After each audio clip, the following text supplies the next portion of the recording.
স্বাধীন ফিলিস্তিন রাষ্ট্র গঠনের স্বপ্নকে একঘাতেই ধূলিসাৎ করে দেওয়ার নতুন চক্রান্ত শুরু করেছে দখলদার ইসরায়েল।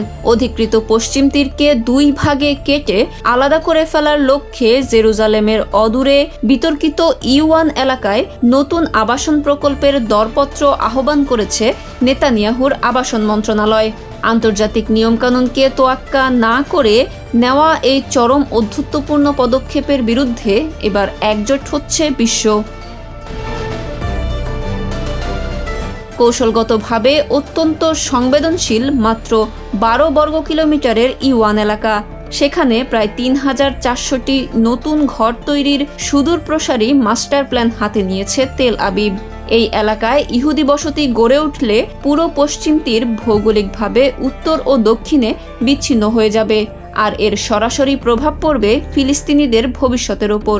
পূর্ব জেরুজালেমকে রাজধানী করে একটি অখণ্ড ফিলিস্তিন রাষ্ট্র গড়ার পথ চিরতরে রুদ্ধ হয়ে পড়বে। বিশ্ব সংস্থা জাতিসংঘও একে ফিলিস্তিনের অস্তিত্বের জন্য এক হুমকি হিসেবে চিহ্নিত করেছে।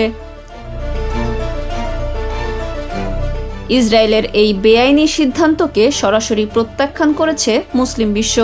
সৌদি আরব, কাতার, তুরস্ক, মিশর, পাকিস্তান ও ইন্দোনেশিয়া সহ শীর্ষ মুসলিম দেশগুলো একযোগে এই প্রকল্প অবিলম্বে বন্ধের দাবি জানিয়েছে। একই সাথে পরিস্থিতি সামাল দিতে ও ফিলিস্তিনিদের অধিকার রক্ষায় কূটনৈতিক তোড়জোড় শুরু হয়েছে। ফরাসি প্রেসিডেন্ট ইমানুয়েল ম্যাক্রোর জরুরি আমন্ত্রণে তড়িঘড়ি ফ্রান্সে পৌঁছেছেন সৌদি যুবরাজ মোহাম্মদ বিন সালমান, যেখানে মূল এজেন্ডাই ফিলিস্তিন সংকট।